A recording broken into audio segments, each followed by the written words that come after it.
l'enseignement n'est qu'un élément, justement, du tout de la retraite. Et c'est pourquoi, frères et sœurs bien-aimés, je rends grâce au Seigneur pour votre discipline, surtout en matière de silence.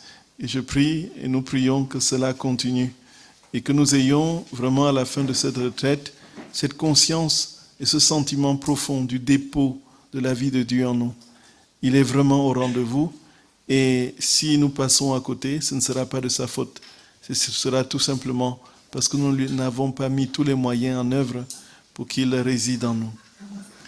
Et alors, frères et sœurs bien-aimés, croyons-le de tout notre cœur. Vous êtes bénis, infiniment bénis et aimés par lui, et il va vous remplir de ce qu'il a prévu pour vous. Voici, le thème de notre retraite, ce n'est plus moi qui vis, c'est le Christ qui vit en moi. Donc c'est l'épître aux Galates, au chapitre 2, du verset 20.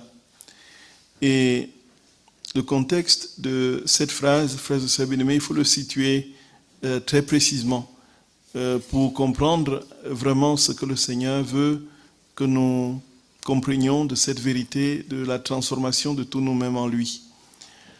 Alors, Saint Paul, comme nous le connaissons, dans les différentes biographies qu'il dresse de lui-même, dans différents passages de l'Écriture, que ce soit dans l'Épître aux Corinthiens, la deuxième au chapitre 11 et 12, ou encore dans les Actes des Apôtres, lorsqu'il est devant le tribunal, emporté devant les pharisiens, les sadducéens, et qu'il jette la grande boutade, ou plutôt le jette la division en se prenant parti pour les pharisiens dont il est issu. On a à peu près de manière très précise la biographie de Paul, à partir de ses propres récits lui-même. Et on sait que Paul est né à Tars, en Cilicie. C'était la région méridionale, justement, de la Turquie actuelle, où il a grandi, dans une famille certainement juive. Donc il est juif. Il a suivi une éducation rabbinique absolument de taille. Il a étudié à l'école d'un certain Gamaliel. On sait que Gamaliel était l'un des plus grands rabbins, justement, du temps de Jésus, notre Seigneur. Et dans Maria Valtorta, même on a un ensemble de dialogues et de discours entre Jésus et Gamaliel. Et Gamaliel avait cette particularité d'être issu lui-même, justement, d'un des plus grands rabbins de tous les temps en Israël, qu'on appelait Shamaï. Donc il y avait deux écoles rabbiniques. Il y avait une école, on pourrait dire traditionnaliste, rigide et absolument fermée, qui était celle de Hillel, et celle qui était ouverte, qui était, n'est-ce pas, celle de Shamaï. Donc Hillel et Shamaï, donc on voit la filiation épistémologique. Shamaï qui enseigne et éduque Gamaliel, Gamaliel qui éduque Paul. Et Paul va s'en vanter, parce que Gamaliel, ce n'est pas n'importe qui. Et nous avons un épisode justement de ce célèbre discours de Gamaliel, lorsque Pierre et Jean sont conduits au temple, au tribunal, au Sanhédrin, parce qu'ils ont guéri le boiteux du temple, donc qui était assis à l'entrée justement du temple. Et alors qu'ils sont accusés de mille manières et qu'on veut les mettre à mort, Gamaliel prend la parole et dit méfions-nous de lutter contre Dieu. Il prend l'exemple de Teudas, il prend l'exemple d'un certain Jésus qui ont conduit de nombreuses foules au désert, et après leur mort, la foule s'est dispersée. Il a dit cette parole de sagesse qui est restée célèbre, si ils viennent de Dieu, nous ne pouvons rien contre Dieu. Mais s'ils ne viennent pas de Dieu, si ce n'est pas de Dieu, n'est-ce pas, cela se détruira lui-même. Et Gamaliel a donc cette particularité d'être un savant, non seulement un savant, mais une grande figure du judaïsme, parce qu'il a une maîtrise parfaite de ses lois et de ses coutumes, et il est respecté par tout le peuple. Quand Paul se réclame de Gamaliel, ce n'est pas rien. Ça veut dire qu'il a étudié dans la plus grande université qui soit. Et voici, frères et sœurs bien-aimés, que ses parents certainement immigrés à Jérusalem, et puis il avait une connaissance, en plus de cela, une connaissance du grec, non seulement de l'hébreu, mais du grec, de haute volée, puisque visiblement il a étudié la Bible, la Torah, dans la version de la Septante, donc qui était une version grecque de la Torah qui, justement, n'était pas acceptée par l'école rabbinique traditionnelle à Jérusalem et qui, dans le canon de Jamnia, vers l'an 39-40, va essayer d'établir le canon qui est aujourd'hui le nôtre. Et voici, il va écarter, n'est-ce pas, ce groupe de rabbins, ils vont écarter certains livres de la Bible tels qu'on l'a aujourd'hui dans les livres produits par les catholiques, qu'on appelle les livres deutérocanoniques et que les protestants appellent les livres apocryphes. Donc, Paul a étudié certainement Maccabée, il a étudié Esther, ainsi de suite. Voici, frères et sœurs bien-aimés, que Paul est féru de science. Il est féru, c'était quelqu'un d'intelligent. Mais visiblement, il n'a pas beaucoup de dons et de charisme. Tout simplement parce qu'il est moins éloquent à l'oral qu'il est à l'écrit. Il a une petite taille. On disait, la tradition dit qu'il avait 1,50 m, quelque chose comme ça. Et puis, il avait eu certainement une maladie très très grave, qui est vraisemblablement l'écharde dans la chair, dont il parle dans la deuxième épître aux Corinthiens au chapitre 12. Il a tout, en fait, pour ne rien être. Il a tout pour être insignifiant aux yeux du monde. Vous imaginez un homme qui n'a qu'un 1,50 m, un homme en plus qui porte en lui, dans sa chair, quelque chose de très très grave et de très très lourd d'un point physique. Et puis qui vit une vie pratiquement d'errance, qui va de gauche à droite sans pouvoir se poser. Il est continuellement instable dans le mouvement social dans lequel il est inscrit. Et voici, frères et sœurs bien-aimés, nous comprenons pourquoi il est combattu. Et voici que le Seigneur va lui faire vivre son expérience de Damas. Cette expérience qui va tout simplement le transformer. Après le baptême d'Ananie, il est retourné comme une crêpe. Et voici que 3 jours d'obscurité dans lesquels il était plongé, une fois qu'il en sort, il a une vision tout autre, non seulement de l'écriture, de la compréhension de ce que les pères pharisiens lui avaient enseigné, mais surtout du dessein que le Seigneur lui a signé.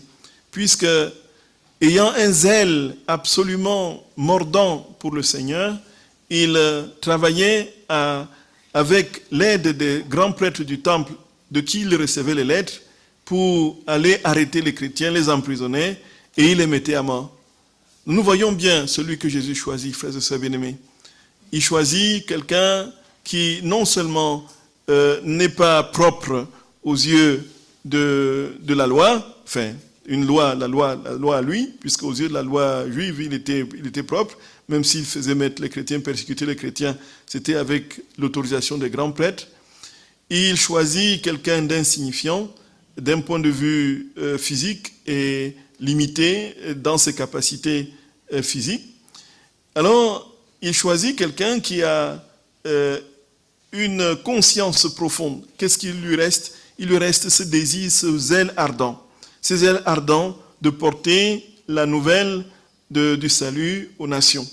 Et d'ailleurs, il le dit dans un de ses épîtres, « Malheur à moi si je n'évangélise pas ». Je crois que c'est dans l'épître aux Corinthiens. « Malheur à moi si je n'évangélise pas ».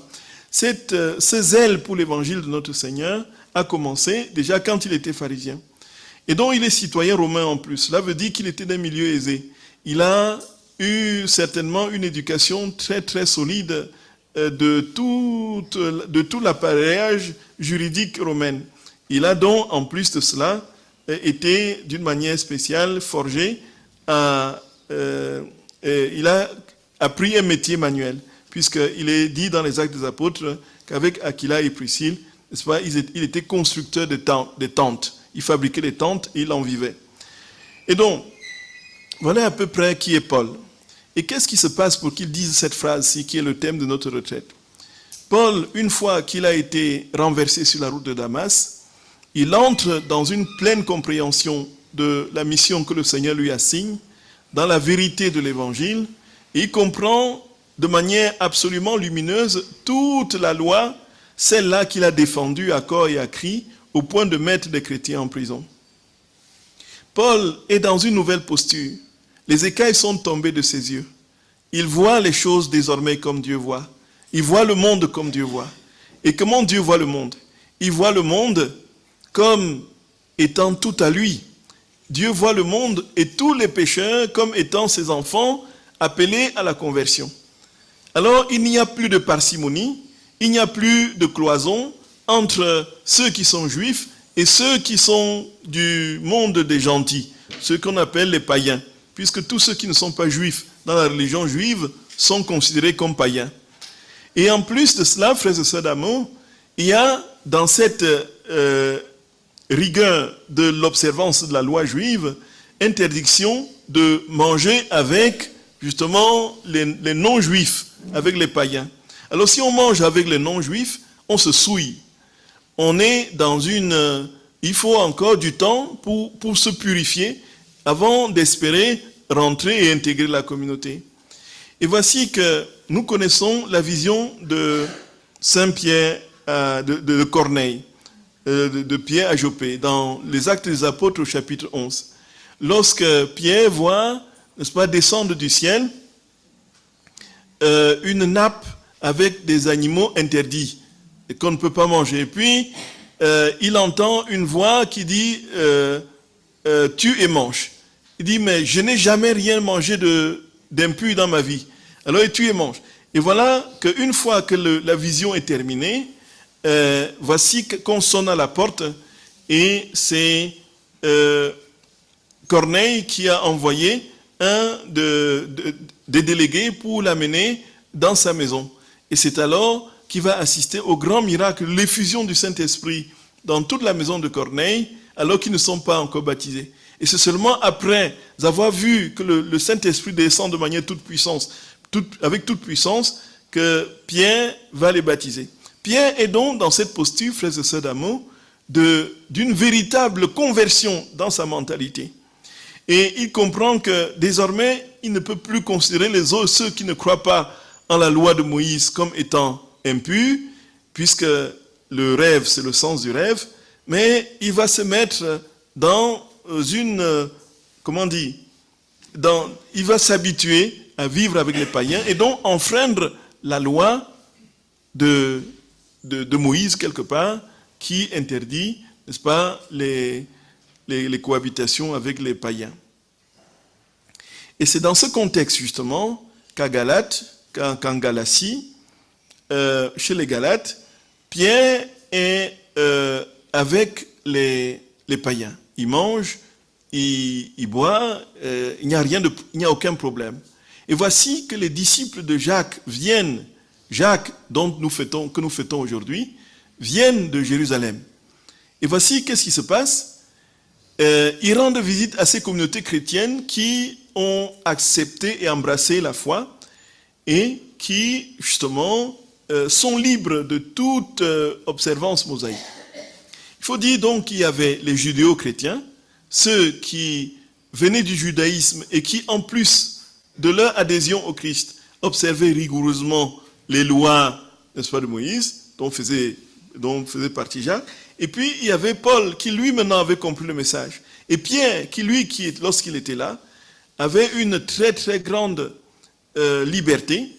Et lorsque les gens sont venus de Jérusalem, et Pierre, justement, dans sa duplicité, et pour qu'on ne dise pas que oui, il s'est mêlé aux païens, et pour qu'on ne crée pas de problème, il n'a plus voulu manger avec les païens. Et puis il s'est mis de côté, ce qui a suscité la colère de Paul. On voit là la première dispute qui est entre Pierre et Paul. Et il dit, et donc c'est dans ce chapitre de Galates, au chapitre 2, verset 20, il dit, mais voici, Paul raconte l'histoire lui-même. On va essayer de le voir.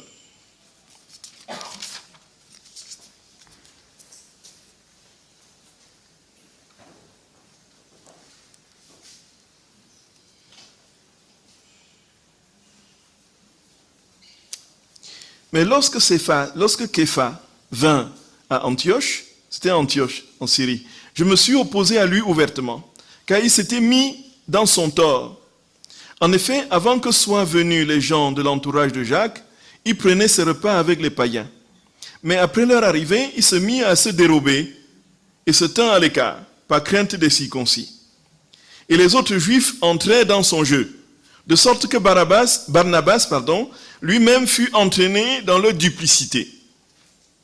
Mais quand je vis qu'il ne marchait pas droit selon la vérité de l'évangile, j'ai dit à Képha, devant tout le monde, si toi qui es juif, tu vis à la manière des païens et non à la juive, comment peux-tu contraindre les païens à se comporter en juifs?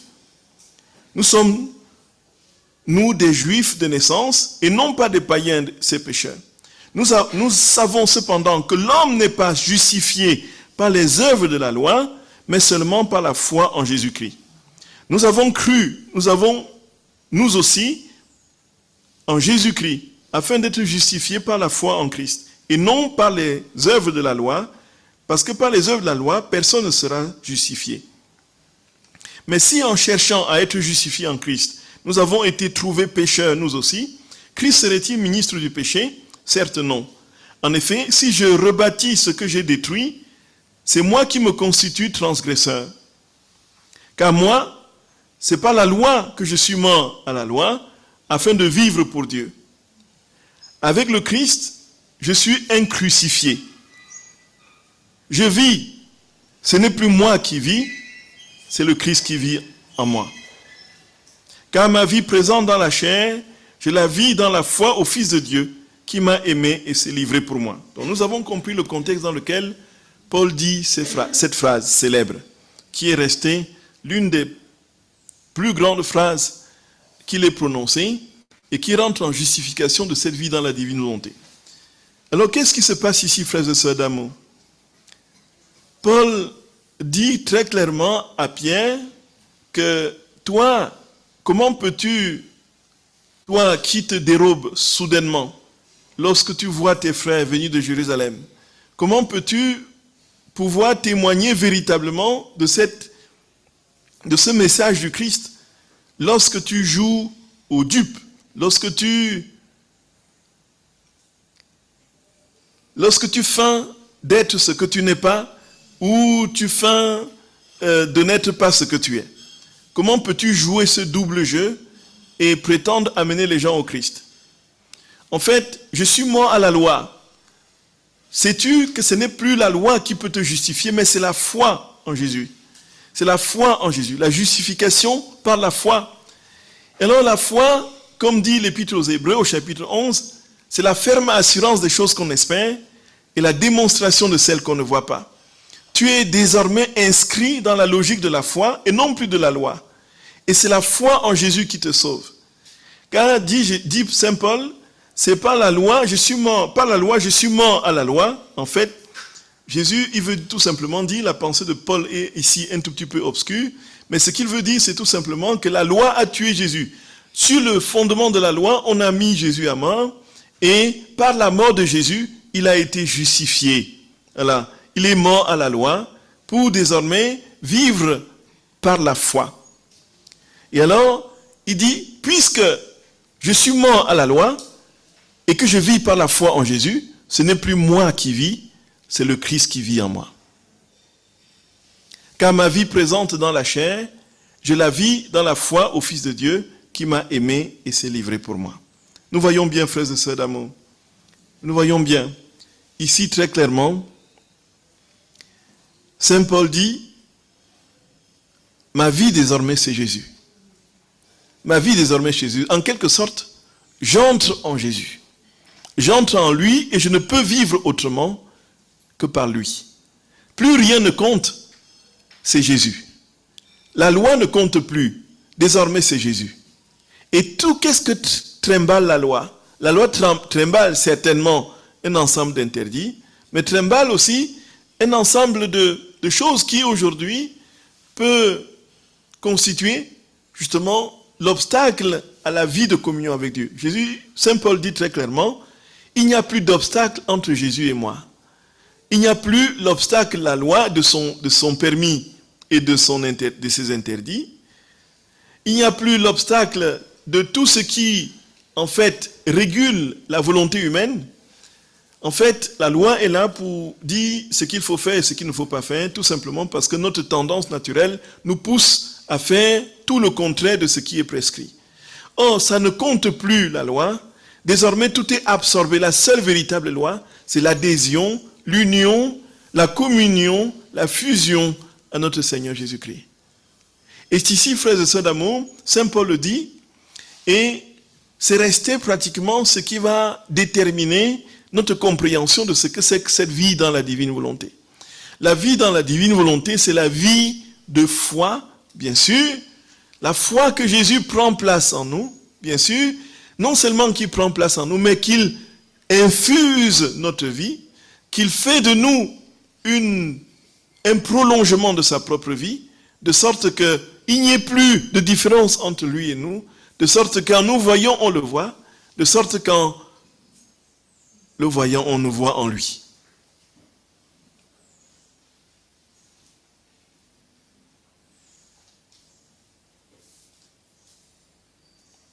Et alors, quand on comprend ceci, on peut effectivement, frères et sœurs bien-aimés, se poser la question, mais comment est-ce que tout ça est possible? Quelle est la compréhension très précise qu'on peut avoir de cette vérité? Ce n'est plus moi qui vis. Alors, frères et sœurs bien-aimés, Paul, lorsqu'il a évangélisé, lorsqu'il est arrivé à ça, lorsqu'il est arrivé à dire cette parole, c'est qu'il est passé par un ensemble de situations très très complexes et parfois même rudes et difficiles. Quand Paul arrive à tenir un discours comme ça, c'est qu'il a été brisé. Frères et sœurs d'amour, nous n'aurons jamais la divine volonté comme un trophée de gloire, de manifestation de gloriole et de recherche d'une supériorité sur les autres. La divine volonté, il faut qu'il n'y ait plus d'espace pour rien d'autre. Gloria, il faut qu'en nous, il n'y ait plus rien pour rien d'autre. Il faut qu'il n'y ait plus rien pour rien d'autre. Que tout soit tel que c'est table rase. Jésus fait table rase de tout ce qui n'est pas lui en nous. En quelque sorte, frères et sœurs d'amour, ça veut dire que nous sommes vidés, nous sommes complètement vidés de ce qui est de l'ordre de ce qui nous constitue. Saint Paul va dire des choses, tout simplement, frères et sœurs d'amour, qui va nous laisser perplexes. Pour arriver à prononcer cette phrase, il a fallu qu'il dise, qu'il vive des choses absolument terribles. Bien sûr, on comprend bien. Le Seigneur se servira des moyens qui sont les siens pour nous amener à comprendre ce qu'il veut que nous comprenions.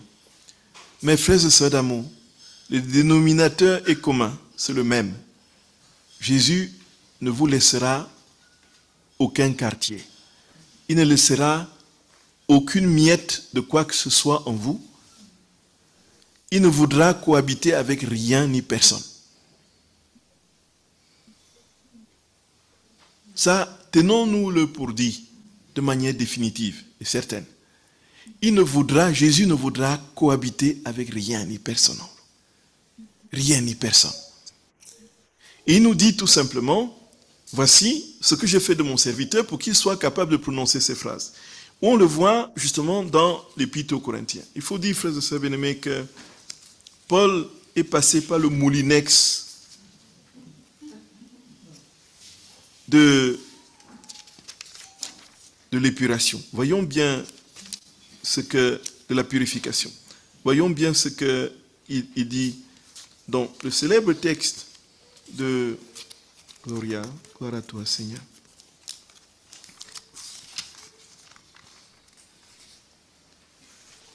Alors qu'il est confronté à des super apôtres, soi-disant, qui lui mènent la vie difficile, de sorte que les gens abandonnent sa doctrine pour suivre ces faux et soi-disant illustres apôtres, Saint Paul va égrener un ensemble de grâces et de qualités qu'il a reçues, et très paradoxalement, on se serait attendu qu'il nous dise combien il est, ainsi de suite, choisi par le Seigneur, bien qu'il le dise, il dit que ça ne le glorifie pas, la gloire est au Seigneur. Mais il va plutôt mettre en avant tout ce qu'il a enduré et souffert.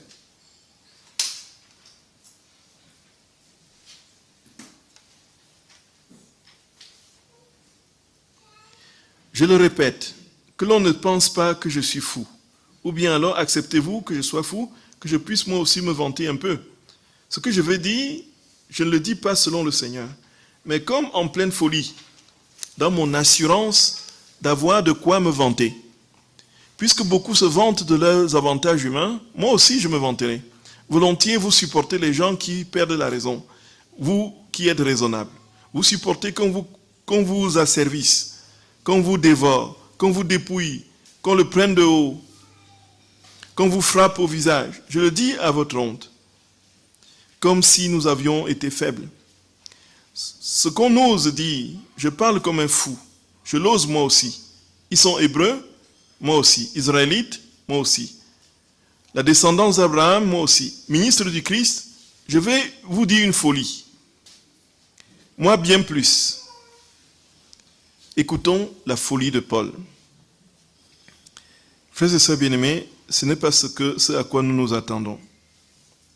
Je suis bien plus grand, dit-il, dans les fatigues, bien davantage. Dans les prisons, bien davantage. Sous les coups, infiniment plus. Dans les dangers de mort, bien des fois. Des Juifs, j'ai reçu 5 fois les 39 coups. 5 fois, il a été frappé, dont 39 coups. Donc, le rituel, 40 coups moins 1. 3 fois, j'ai été flagellé. Cela veut dire que ce n'est pas les 39 coups là. Donc, ça veut dire que la flagellation était encore plus intense. On ne se limite pas seulement à 40 coups moins 1. Une fois lapidé. 3 fois, j'ai fait naufrage. J'ai passé 1 jour et 1 nuit sur l'abîme. Voyage à pied souvent, danger des fleuves, danger des brigands, danger de mes frères de race, danger des païens, danger dans la ville, danger dans le désert, danger sur mer, danger des faux frères, fatigue et peine, veille souvent, faim et soif, jeûne, froid et dénuement, sans compter tout le reste, ma préoccupation quotidienne, le souci de toutes les églises. Gloria, Gloria. Qui est faible, que je ne sois faible. Qui tombe, que cela ne me brûle. S'il faut s'enorgueillir, je mettrai mon orgueil dans ma faiblesse. Gloria, Gloria. S'il faut s'enorgueillir, je mettrai mon orgueil dans la faiblesse. Frères et sœurs bien-aimés, tant que nous n'avons pas encore éprouvé notre néant, tant que nous n'avons pas encore mesuré et goûté la profondeur de notre faiblesse, nous ne pouvons pas acquérir cette vie dans la divine volonté. C'est ce grand tout de la présence totale et parfaite de Dieu. Frères et sœurs bien-aimés, c'est absolument, absolument incontournable. Je ne suis rien, Dieu est tout. Ça, c'est la première étape. Saint Paul dit, ce n'est plus moi qui vis, mais c'est le Christ qui vit en moi. C'est parce qu'il a éprouvé ce que nous venons d'écouter. Et qu'est-ce qui a contribué à éprouver son néant? Qu'est-ce qui a contribué à éprouver la perfection de sa pauvreté et du vide de lui-même? Ce sont tout ce qu'il a énuméré. Les brigands, les faux frères, les dangers des païens, les flagellations, les 40 coups moins 1, les fatigues, les jeûnes, les ainsi de suite, ainsi de suite, ainsi de suite. Et donc nous comprenons bien, frères et sœurs d'amour, ceci, très clairement. Regardons nos vies. Regardons nos vies. Nous pouvons dire, pour beaucoup d'entre nous, pratiquement la même chose que Paul. Et peut-être même plus. Dans certaines conditions. Qu'avons-nous pas subi, que n'avons-nous pas subi des calomnies? Que n'avons-nous pas subi des coups bas, même si ce n'était pas des coups physiques? Que n'avons-nous pas subi des injures, des exclusions, des deuils, des maladies de toutes sortes, des souffrances multiples, voyez? En fait, le Seigneur a préparé le terrain. par notre vie marquée par la souffrance, par notre vie marquée par des situations extrêmes, par notre vie marquée par la déchéance parfois. Des situations où nous avons parfois touché le fond. Et on a même parfois pensé que la vie ne valait pas la peine d'être vécue.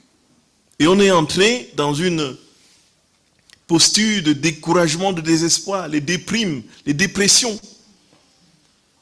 Nous pouvons compter à l'infini. Voyez, frères et sœurs bien-aimés. Tout ça, le Seigneur nous a préparé. Pardonnez-moi, rien n'est gratuit. Rien n'est gratuit dans notre vie. Le Seigneur nous a préparés à cela. Et ceci pour dire très clairement, voici, je suis en train de te disposer à recevoir le tout que je suis, le plus grand don qui soit, qui est ma propre vie. Et alors, ici, frères et sœurs bien-aimés, le néant dans lequel le Seigneur nous dispose pour que nous accueillions son tout, ça n'a pas... Il faut donc distinguer ici ce néant spécifique qui est d'ordre spirituel, porté et travaillé par les épreuves de notre existence. Ça peut être les trahisons dans les couples, les situations de désespoir que nous avons traversées, ainsi de suite. Comprenons bien qu'il ne s'agit pas de ce... on pourra donc essayer d'établir 3 formes de néant. Je ne suis rien, Dieu est tout. Donc, de quel néant s'agit-il? On peut parler d'un premier néant, c'est le non-être. C'est le néant ontologique. C'est-à-dire que je ne suis rien, effectivement, ça veut dire que je n'existe pas. Or, ce n'est pas le cas. Vous existez bel et bien. Vous êtes devant moi, je suis devant vous. On se voit, on s'entend. Donc, ce n'est pas le néant ontologique qui veut dire que rien n'existe. Dans le néant ontologique, c'est-à-dire qu'il n'y a rien. Tout est vide. Au commencement, il n'y avait rien. C'est ce néant-là. Et une philosophie absurde et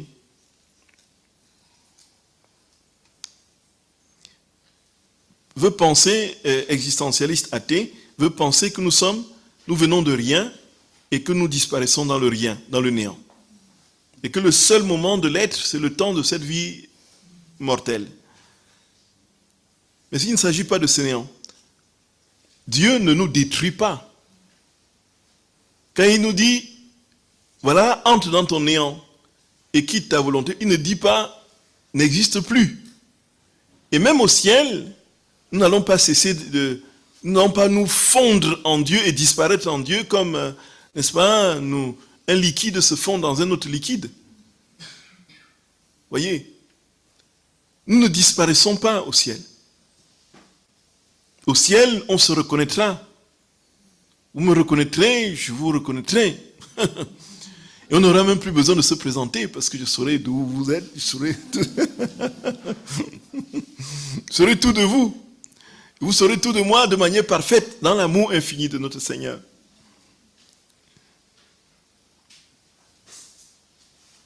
Donc, ce néant-là, il ne s'agit pas de cela. Il y a un deuxième néant qu'on va situer au niveau psychologique.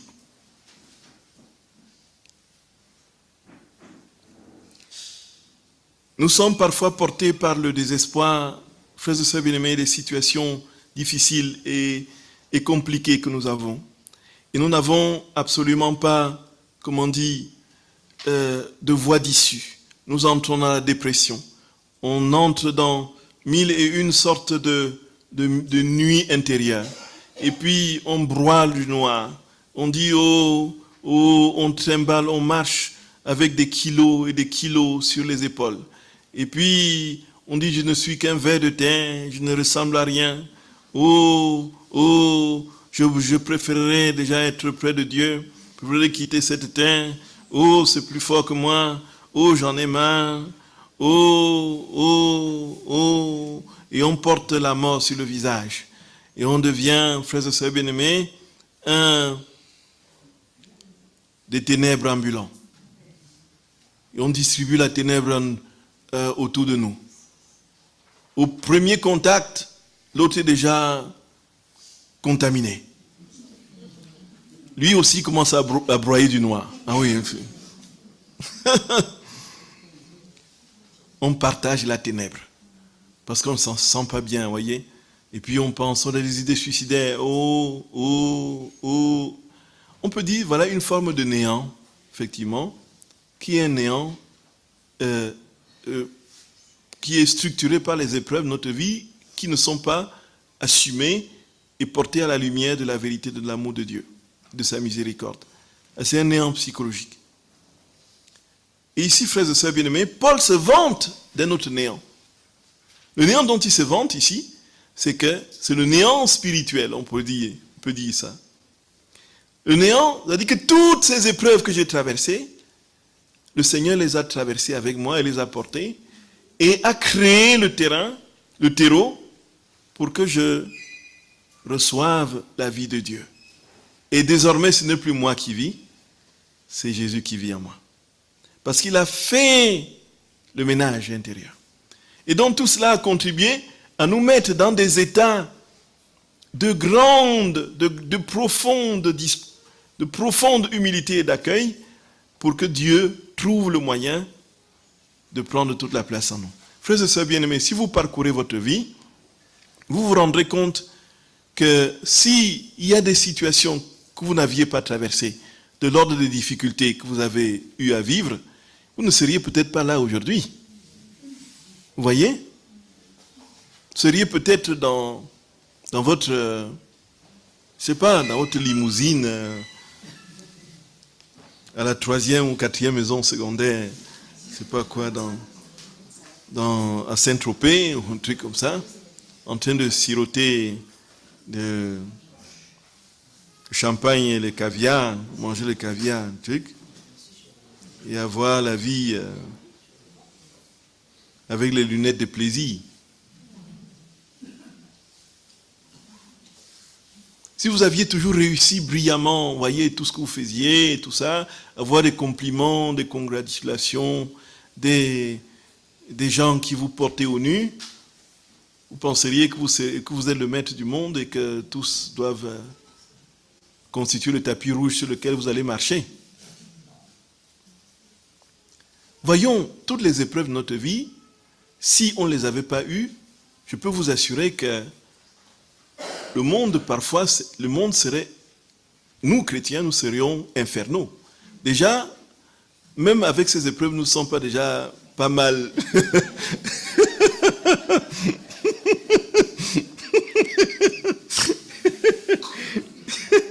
Nous sommes déjà suffisamment insupportables comme ça. Et si, voyons bien, donc, toutes ces épreuves ont créé le terreau. Frères et sœurs bien-aimés, la connaissance de soi, la connaissance de qui nous sommes véritablement face à Dieu, est la première étape de disposition de ce que, pour que le Seigneur nous donne ce qu'il veut nous donner.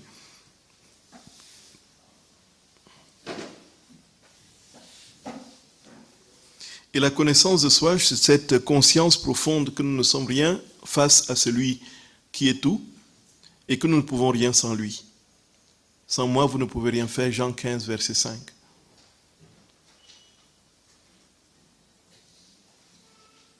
Et donc, qu'est-ce que Saint Paul dit? Il dit, je me glorifierai de mes épreuves. C'est assez déroutant, non? C'est assez déroutant, non? Vous allez entendre ça où? On dit, je me glorifie. Là où une certaine théologie de la prospérité veut qu'une fois qu'on croit en Jésus, qu'on n'ait plus de souffrance, qu'il n'y ait plus de difficultés, que la vie soit une vie en rose, et que tout nous soit servi sur un plateau d'or dans tout ce que nous faisons. Parce que, soi-disant, c'est la souffrance qui est à l'origine c'est le péché qui est à l'origine de la souffrance, et puisque nous sommes en Jésus justifiés, il n'y a plus de péché, donc il n'y a plus de souffrance en conséquence. On entend ça très souvent. Et nos frères pentecôtistes évangéliques vendent cette illusion qu'une fois que tu seras en Jésus, tous tes problèmes seront résolus. Si tu tombes malade, c'est le diable. C'est le diable parce que, en fait, tu ne devrais plus tomber malade parce que tu crois en Jésus et que désormais toutes choses sont devenues nouvelles. On entend ça. Frères et sœurs bien-aimés, c'est un leurre. Le Seigneur te dit, moi je suis là pour t'amener à être comme moi. Il faut que je te vide de tout ce qui n'est pas de moi. Et le meilleur moyen que j'ai pour que tu sois vidé, c'est que tu viennes avec moi sur la croix. Si tu veux me suivre, que tu prennes ta croix. Tu ne peux pas faire autrement. Tu ne peux pas faire autrement. Tu ne peux pas échapper. Si tu veux vraiment être l'ami de celui qui est venu être tout, ayant quitté le rang qu'il égalait à Dieu, si tu veux être véritablement son ami, mets ta main à la charrue, ne regarde plus en arrière, prends ta croix et suis-le.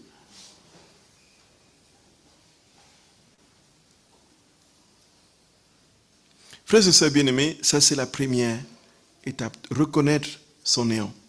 Et donc le néant spirituel ici, c'est quoi? C'est cette présence totale de Dieu en nous parce qu'il n'y a plus d'espace pour autre chose que lui. Nous avons vidé la cuvette et nous l'avons remplie de l'eau de la vie divine.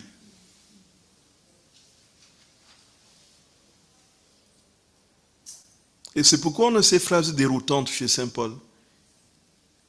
Quand il dit dans l'Épître aux Romains, au chapitre 5, du verset 5, « Je me réjouis des souffrances que j'endure pour vous, car les souffrances produisent en nous la patience, la persévérance, la victoire dans l'épreuve, l'espérance. » Or, l'espérance ne trompe pas, parce que l'amour de Dieu a été gravé dans nos cœurs par le Saint-Esprit qui nous a été donné. Ou lorsqu'il dit encore dans l'Épître aux Colossiens, il dit, je me réjouis des souffrances. Car ce qui manque aux souffrances du Christ, je l'achève dans ma chair pour son corps qui est l'Église. Frères et sœurs bien-aimés, donc première chose, le Seigneur dit très clairement à Luisa Picaretta que la différence qui aura entre nous sur la terre et ceux qui sont au ciel, c'est que ceux qui sont au ciel, nous vivrons la même chose qu'eux, dans la béatitude parfaite, c'est-à-dire que le cœur rempli de la vie de Dieu, le ciel dans nos âmes. Nous serons tellement remplis du ciel qu'il n'y aura même plus envie de vivre autre chose, parce qu'il n'y a plus rien à vivre de plus, quoi. C'est la vie des bienheureux sur la terre, dit Jésus. La vie dans la divine volonté, c'est la vie des bienheureux, des bienheureux qui sont au ciel. C'est la vie des bienheureux que l'on vit sur la terre. Donc la vie des saints au ciel, nous le vivons sur la terre. La seule différence, c'est qu'il y a des croix encore. Mais les croix ne sont plus portées par nous. On en reparlera, frères et sœurs bien-aimés. Les croix ne sont plus portées par nous. Et alors,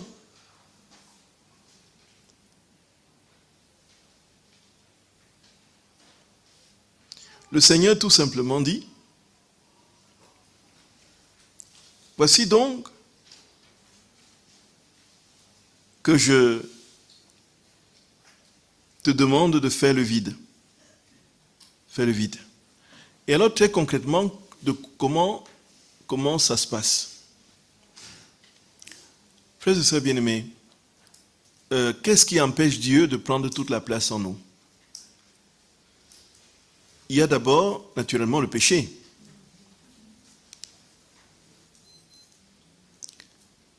Il y a d'abord le péché. On sait que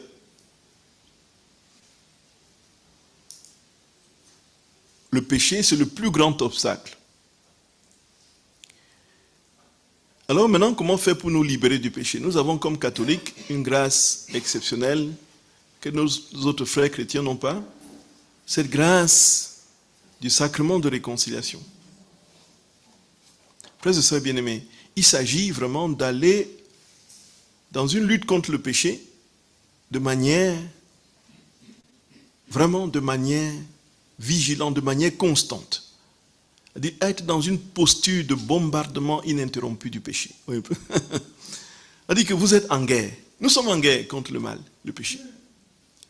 Et puis, si nous laissons l'ennemi prendre du terrain, gagner du terrain, parce que nous avons passé 2 mois, 3 mois, 4 mois sans nous confesser, et à un moment donné, nous ne nous reconnaîtrons plus.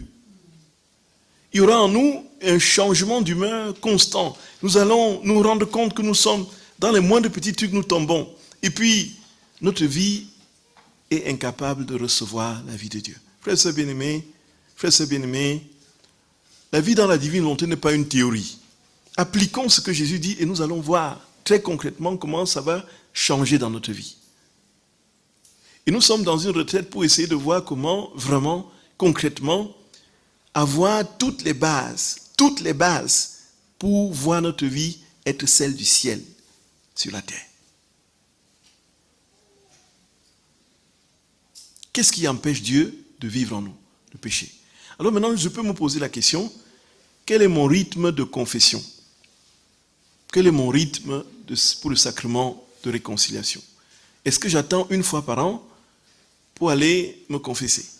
Ou encore, j'ai un rythme plus serré qui me permette d'être dans les dispositions requises pour que Jésus soit continuellement en moi, puisqu'il n'y a pas de partage entre lui et le péché. Et nous péchons en pensée, en parole, par action et par omission. On ne peut pas dire, voici, oh, moi je n'ai tué personne, de toutes les façons, qu'est-ce que j'ai à faire? Je vais attendre l'année prochaine pour me confesser. Et justement, ce que je dis toujours, maintenant, peux-tu attendre 1 année sans balayer ta maison? Avec toute la poubelle tous les déchets alimentaires, c'est dans la maison. Tout là, tu entasses. Je ne te donne même pas 2 jours pour suffoquer. Frères et sœurs bien-aimés, première étape, très concrète, ayons un rythme de confession régulier. Ayons un rythme de confession. Nous allons voir, même si nous ne sentons rien pendant la confession, même si nous avons l'impression qu'on dit les mêmes choses, je peux vous assurer, ce sera la même poussière qui viendra se déposer dans votre maison, que vous allez de nouveau balayer. Ne dites pas, voici, ce sera la même chose, je vais retomber dans les mêmes trucs, et puis je vais redire à quoi ça sert. Non, et non, et non, et non. Frères et sœurs d'amour, frères et sœurs bien-aimés, prenons Jésus au mot. Et nous allons alors voir comment notre vie va évoluer graduellement. On a posé la divine volonté comme quelque chose de théorique, voyez, des slogans que l'on lance. Non, c'est très concret cette histoire.